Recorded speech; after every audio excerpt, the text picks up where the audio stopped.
Why do some big Caesars and little Caesars rise to the top? What tactics do they use? What conditions do they thrive in? And how can we stop them? Hello, my name is Anya Leonard, founder and director of Classical Wisdom. You are listening to Classical Wisdom Speaks, a podcast dedicated to bringing ancient wisdom to modern minds. Today's episode is with Sir William Robert Ferdinand Mount, British writer, novelist, and columnist for the Sunday Times, the Daily Telegraph, London Review of Books, as well as a political commentator. He is the author of many books, including his most recent, Big Caesars and Little Caesars, How They Rise and How They Fall, from Julius Caesar to Boris Johnson, of which we'll speak about today. But before we begin, a quick reminder to check out classicalwisdom.com to sign up for our free newsletter or become a member and help support our mission of promoting, preserving ancient history, philosophy, and literature. Now, who were the big Caesars and the little Caesars, both then and now? Thank you so much for joining me today. You've written this very interesting book called Big Caesars and Little Caesars and How They Rise and How They Fall, from Julius Caesar to Boris Johnson, which is a great title. It's very interesting, this concept of big Caesars and little Caesars. So I guess the first question is, let's start with the premise. What are big and little Caesars? Well, I just got very struck by the fact that long after liberal democracy was supposed to have triumphed all over the world, there are these strong men, these big people who wish to achieve and sometimes do achieve supreme power. And they all have the same characteristics of Caesars. And when I distinguish between big Caesars and little Caesars, I don't mean the big Caesars are better. I mean that their deeds are on a larger scale. They are monsters who are responsible for the death of millions. Little Caesars are just tin pot dictators who like to set up a nice little kleptocracy in which they're completely in charge. But the point of my book is to say all these guys play the same game. They use the same techniques, and when they come unstuck for much the same reasons. So that's the big and the little, and you can find the big ones in ancient Rome. Julius Caesar, Augustus, and then the little would-be Caesars in ancient Rome, like Catiline, and the same in our own day, when you have the big Caesars, like Putin and Chairman Xi, and the little Caesars, like our own dear Boris and the late, or not so late, Donald Trump. So for the role of being a Caesar, I mean, are they always a monster? What are some of the tactics? What gives you the Caesar title? Well, the Caesar title, I think, starts by he breaks the rules. He crosses the Rubicon. To take Julius Caesar, our starting point, which is against the rules, bringing an army onto Roman territory. He then gets to Rome. He breaks open the treasury to take all the cash and coins out to fight his war against Pompey. And they try and stop him. They say, no, you mustn't do that. That's against the rules. But he goes ahead and done it. And he said, get her to a tribune of the people, a plucky little fellow called Cecilia Metellus. He says to him, get out of my way. I make the rules here. And you'll find the same thing with Donald Trump. He said, I'm going to build my wall. Congress says, no, you're not going to build a wall. We don't want a wall. And Donald Trump passes an emergency law which enables him to grab several $1 billion to build this wall, which has now been restored. But so they break the rules. That's the first thing they do. And is there a big difference beyond scale for the little Caesars and the big Caesars, like motivation or end goals? No, I mean, they're all the same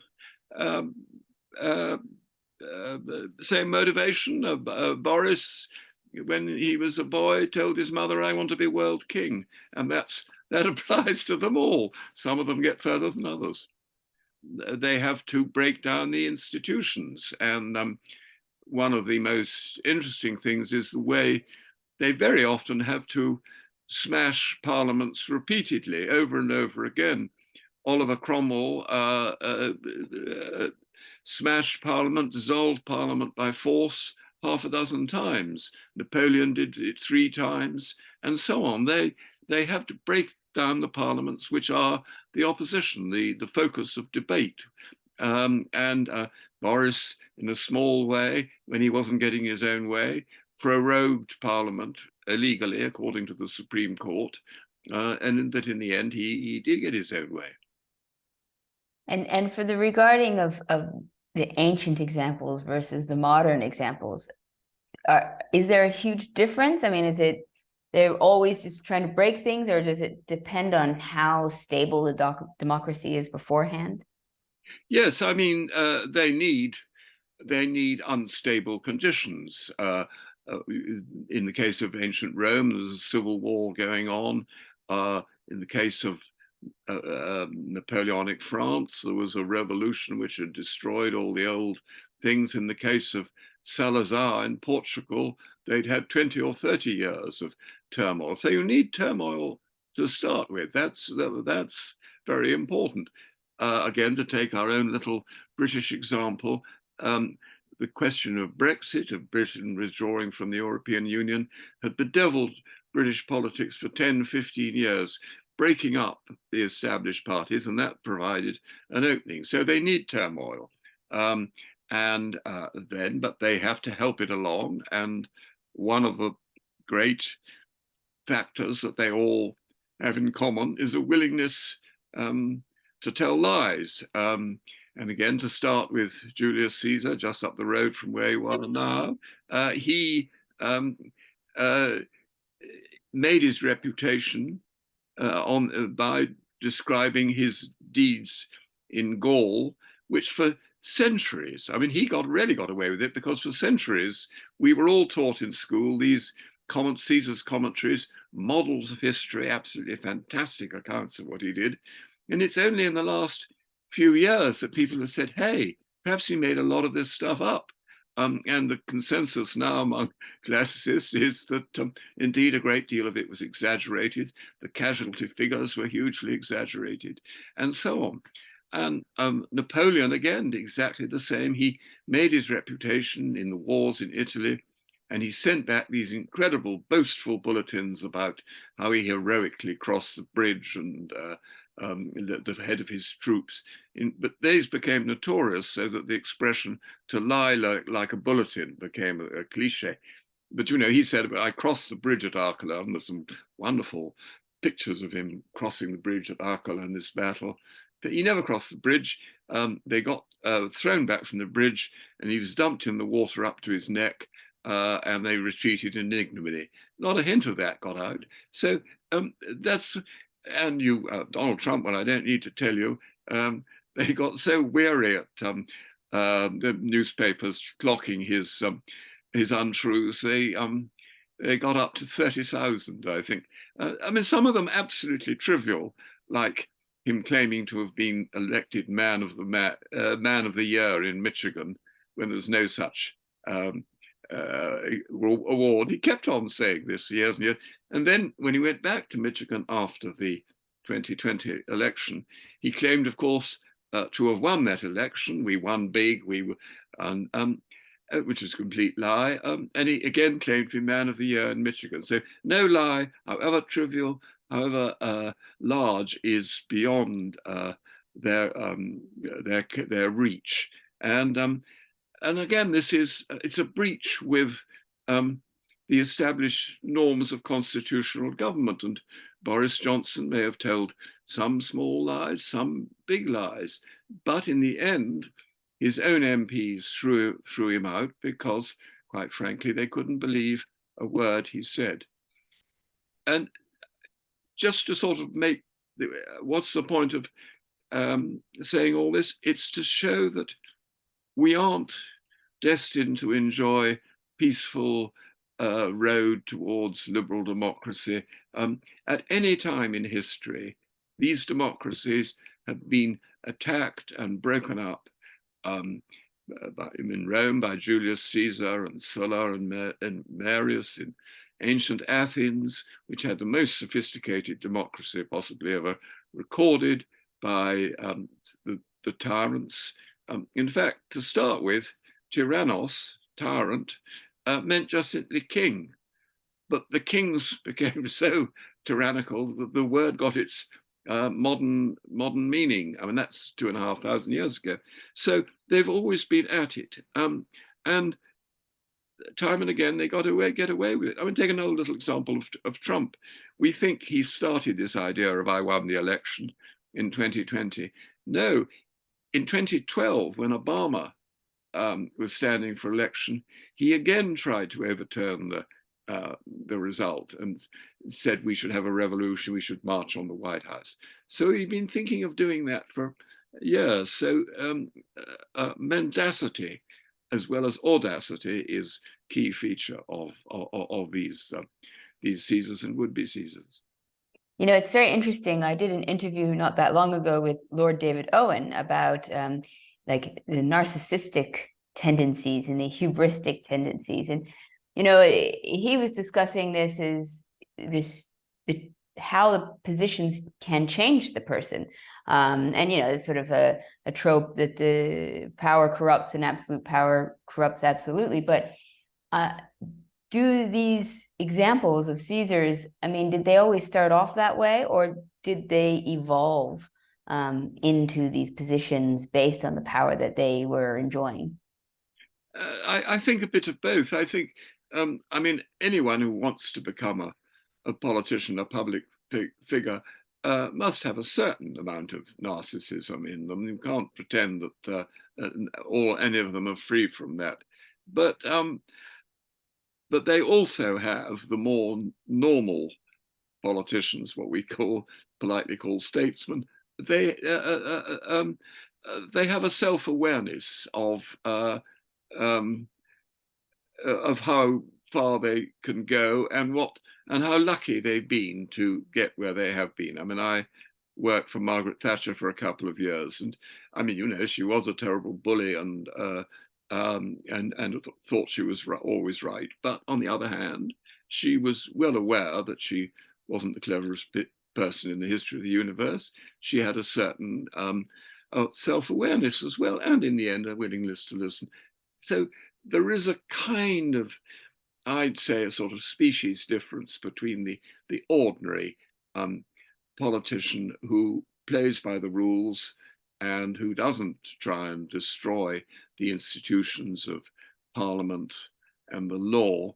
I mean, the law is another, of course, target for the big Caesars and little Caesars. And you suddenly hear them abusing the judges in a way which normal politicians don't. You know, Trump abusing the Supreme Court, in spite of the fact that he helped nominate quite a few of the justices, and Johnson talking about lefty lawyers and so on. And they don't go as far as Louis Napoleon, who actually locked up the High Court justices when he was doing the coup. But they have to weaken the institutions of law as well. So why are some of them successful? How do they get away with it? Well, they get away with it through chutzpah and cheek and devilry, but they can be unhorsed. So, I mean, my book is not a pessimistic one. It's a sort of one about a hymn to vigilance, because they can be unhorsed. And the second half of the book gives a few sort of sketches of coups that didn't work or that didn't last, like the gunpowder plot in England, or Catiline's conspiracy in Rome, or Mrs. Gandhi's emergency in India. Worked for a couple of years and then it came apart and she was chucked out. She got back again later, but she chucked out. And in the end, the voters or the members of parliament or the senators can say, hey, we've had enough of this guy. He's not, for one thing, he's not delivering what he promised. and for another thing, we just don't like the way he carries on. So it's a twofold theme. One, that Caesars are an ever-present danger, and two, that there are always ways of getting rid of them. I sort of classify ways of getting rid of them in five things, handily called field work. F for force, you need to have readiness to use force to stop coup d'etats. Intelligence, you need to have intelligence and a spy network to find out what these people are up to. Cicero, the great orator, was also a great unmasker of conspiracies, and he tricked and trapped Catiline and got him made him flee Rome. So, and then you need a certain eloquence. You need to be able to persuade people that the established system is worth defending, that it's a legitimate thing based on laws which have been hammered out over the years, and also, finally, that's force, intelligence, eloquence, and legality. But finally, you need to have what I call diligence, that you need to, the officials, the officers need to do their duty. And there are very good examples in the United States of the election officials in Georgia and Arizona and several other of the key swing states who said, no, this was a fair election and here are the results. And they were browbeaten, and Trump himself would ring them up, and Rudy Giuliani would ring them up and say, look, come on, Brad, you give us a few more thousand votes, we will carry the state. And they said, no, we do our duty. So, there are ways and means of defeating, of toppling these people. Now, historically, though, you think of Julius Caesar, and of course he was assassinated famously, but the system didn't hold up. I mean, the Republic came to an end, and so how do you take down the big Caesar without necessarily destroying the system? Well, exactly. It's very difficult. That is that if you could just take them down without destroying the system, they wouldn't be such a problem, because they'd be the occasional sort of unwanted guest at the party, and you chuck them out.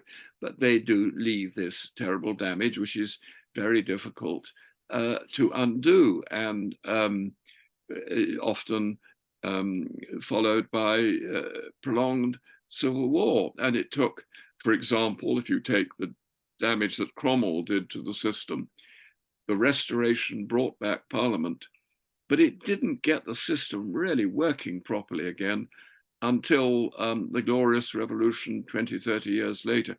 So restoring or improving these things after they've been knocked about a bit takes a hell of a time. And also the memory of the Caesar lingers rather favorably in some people's minds, so that the Napoleonic legend sort of began to grow again about 20 years after the emperor's death, and gradually his nephew had two unsuccessful cracks at becoming the Napoleon III, and finally cracked it because people thought, oh, well, it wasn't so bad when the great Napoleon was running things. And so history plays strange tricks, and posterity doesn't have a very good memory often. After all, you go to the House of Parliament in London, and you go in Parliament Square, and there's a statue of Sir Winston Churchill looking gruff and indomitable. Opposite him, who would you see? Oliver Cromwell, the man who smashed Parliament 6 times. But his reputation got restored. So there is a great danger of history getting rewritten.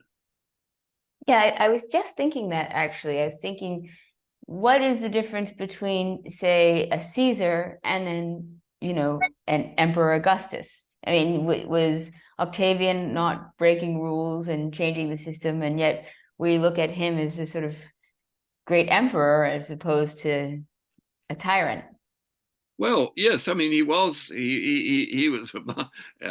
of Roman emperors. He was the one you would think kindest of, and who had a sense of limits. But I mean, he'd had to fight a hell of a lot to get there. But when he got there, he governed quite quietly. But there was no doubt the Republic had been destroyed. But as you suggest, the Republic was tottering. It would have been very difficult to restore it to its former glories.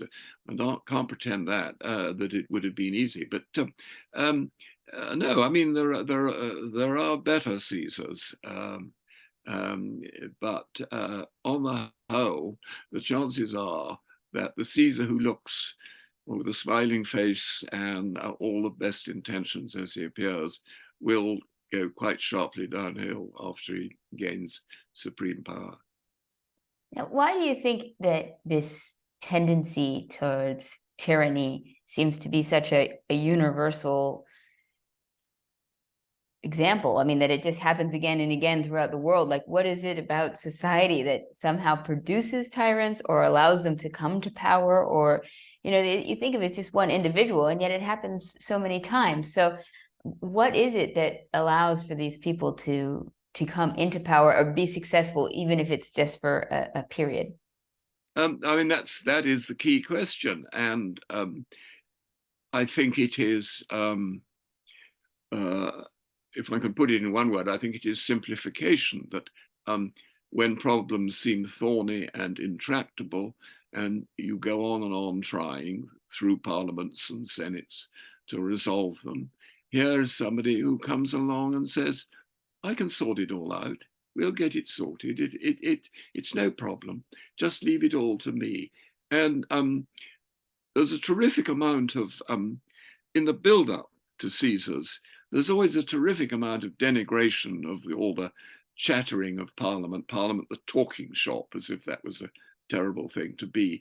And there's some really good, I mean, it's one of the great strands in Mein Kampf, saying Hitler describing how he went and watched the Austrian parliaments and what a lot of stupid old men chattering away, and how you needed a strong and vibrant and so it's simplicity is the first thing, and one leader, one policy, and get it done, and make America great again, deliver Brexit.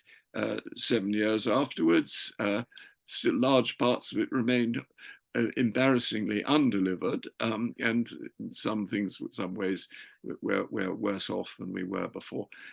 So it is an attractive program of simplifying life. The great historian Burckhardt called them the terrible simplifiers. And that is very appealing, but enhanced, of course, with the charisma that the Caesar constructs for himself. If you actually look at most Caesars, as people do before they become famous, you will see often stunted, ugly little men, one or two women, not so many, who often, interestingly, often speak the language with a strong accent from Georgia or Austria or some other part, or Corsica in Napoleon's case, and they have often have a very rasping voice, right? Unattractive manner, you might think, but it's because that kind of cuts through to people. And I think this man he's odd, but he's telling us something different. He's going to cut through all the nonsense. So is there a tendency for these would-be Caesars to not be from a traditionally elite background? I mean, I was thinking of Stalin was actually Georgian and things like that as well. I mean, that they feel like they're the outsiders cutting in versus. Yeah, absolutely. That's always been the thing that I'm. If you go back to Catiline, BC, he says I'm sticking up for the losers, the people who've lost their estates and who've been hard done by. And they all stick to him. Um, Donald Trump says, I love the poorly educated. Um, I, I get I get them behind me, and they stick to them because nobody else makes quite that appeal. And the more they come from a non-elite background, preferably having had little or nothing to do with politics, they come from the army or from business or from God knows where. Um, yes, they make the appeal of the outsider. Yeah, I guess it's always ironic, I think, with Trump because he's from New York. He's from a well-to-do Yeah, background. East Coast, it's like the projection of him not having that elite background is kind of incongruous with his situation. yeah. No, he the contrast is the very good books that have been written by Michael Wolff and Bob Woodward about in detail about Trump's record in office. And what you get is the contrast between his total, almost total lack of interest in questions of policy and the difficulties of doing this rather than that, and his absolute obsession with the mechanics of public presentation, the incredibly careful planning of his rallies, the MAGA hats, the whole thing is very, very carefully staged. And I'm not saying that Trump is anything like Hitler, but in that they have that Hitler wasn't really much interested in the details of policy, but in the details of staging his rallies, he took the most minute interest in all the details, and so that they manufacture their appeal. I mean, there are, some people, one or two of them are naturally good orators. Julius Caesar was a naturally good orator, but very often they aren't. It's they make themselves. Now, I was just having a really interesting conversation the other day with a Princeton professor, Melissa Lane, about Plato's Republic and how Plato described a lot of the roles of office, and it was really fascinating. But in it, she was talking about the issue that we all know is, and that we've already alluded to, is that the kind of people who want power are the people who shouldn't have power. Yeah, And those who seek it are usually the ones who should be restrained. And we were discussing how Plato also acknowledged this. But knowing that, what what can we do? I mean, are there any tactics for preventing seizures? Is there a way that we can, I don't know, fix this? We seem to be making the same mistakes over and over again for thousands of years. So now that we're identifying the problem, what can we do about it? well, I mean, first of all, to go back to Plato, of course, a lot of the trouble starts with Plato, who is the first, or possibly Critias, his uncle or cousin, first person to say to be an effective ruler, you need to tell a lot of lies. And this has been prettified by subsequent scholars talking about myths and so on. But Plato says pseudi, lies, not mythos, myth, and he says you tell a lot of lies, and all the great wicked sages of subsequent years, Machiavelli and Nietzsche, all go say you've got to tell lies if you're going to get anywhere. That's what a great man must be ready to tell lies. So what you have to do is to head them off at the pass, i.e., that the institutions, the political parties, and the parliaments have to nail these liars before they get get too far, and that is what the whole sort of system of parliamentary parties is meant to do: is to weed out the liars, or at any rate to make sure they don't get promoted. And of course, but the liars know a thing or two of that. I mean, what is very, very interesting if you review the parliamentary career of Boris Johnson he's actually been off and on an MP for 20 years now, but he's hardly ever appeared in the chamber. He had to when he was prime minister, but only just a couple of times a week. He made no friends among his fellow MPs, and they had no, there was no sort of body of Johnson supporters. His support was entirely out in the country, where he could make it all up as he went along without fear of being cut down. So you need to have institutional pressures to weed out, deter, hold back your would-be Caesar. And you know, a lot of the time it works, and every now and then one gets through the barrier. I guess it's interesting to note which institutions you would need to preserve, and I feel like one of which would be, you know, the media, the fourth estate, that could be able to reveal that. I mean, is there a moment, for instance, once the Caesars have control over the media, that they are then able to get away with a lot more? They're able to make their lies Yeah, absolutely. confirmed. They get pretty. One of the first things that they do, someone like Modi in India, is to get as much control over the media as he can, and in cases in Britain, for example, you have the very strong Johnson supporting newspaper groups who are brilliantly flattered and courted by Johnson and the Brexiteers, so that there's, even at a time when the Tory party was about to fling him out, the Tory press was still enthusiastically supporting him. In America, of course, Trump lives by TV, by Fox News, and by Twitter. And his tweets are. He described himself once. It's about the only literary reference I've ever come across him making. As he said, "I'm the Hemingway of the 140 character thing. And without Twitter, I would not have become president." He had discovered a brilliant new way of communicating directly with every voter without having to be mediated. I mean, this is the classic original meaning of the media. He got through unmediated through Twitter, and in a way which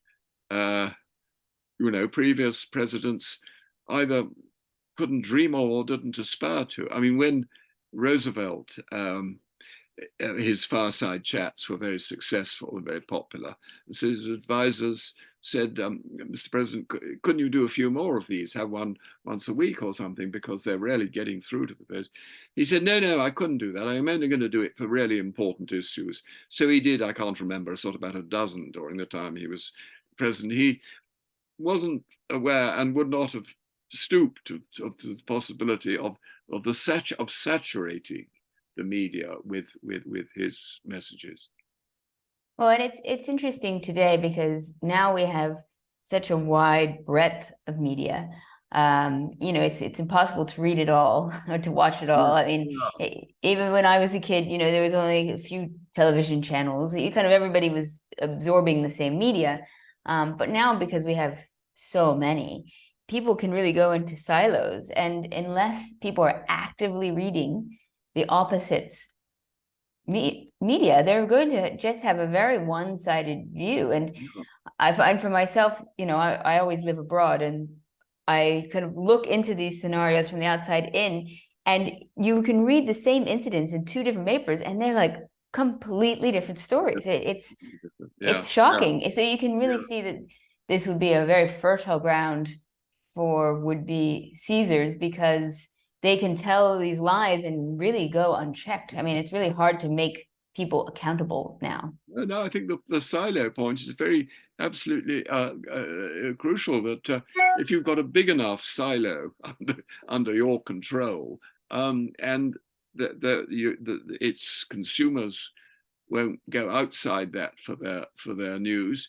you've got them pretty well tied up, and hence the bewilderment of the liberal media that the scandals of January the 6th didn't cut through, as we say, to the Trump voters, is explained by the fact that they are still in their in their own silo, and that is a very difficult thing to break through with, and I'm not sure that anyone has the answer to that.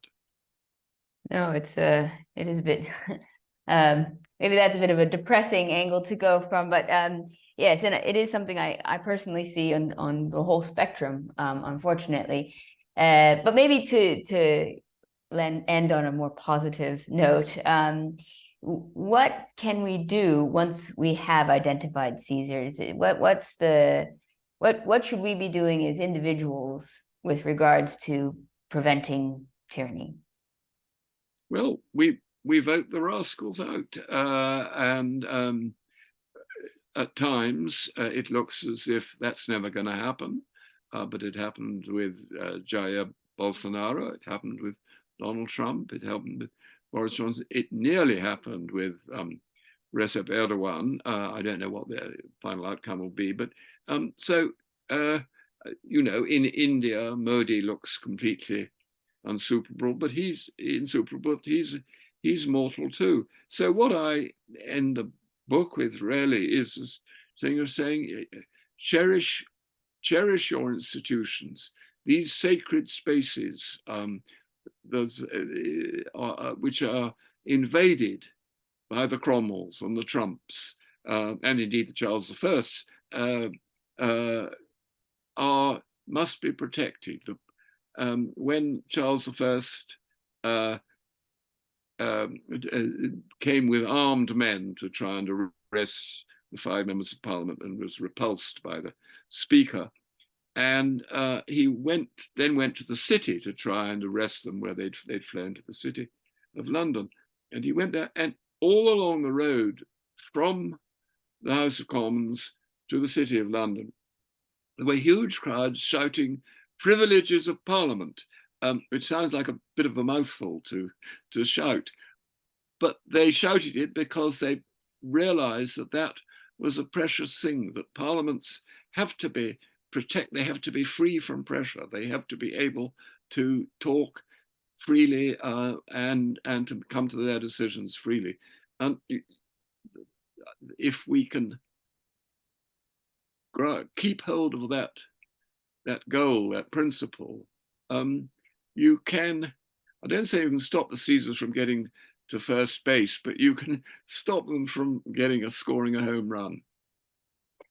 Very well said. Well, thank you so much, Ferdinand.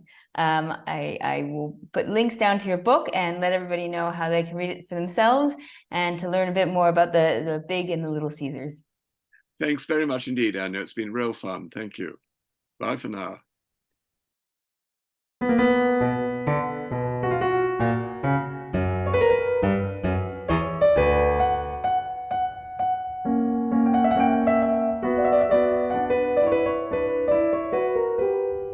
Thank you for listening to Classical Wisdom Speaks, a podcast dedicated to bringing ancient wisdom to modern minds.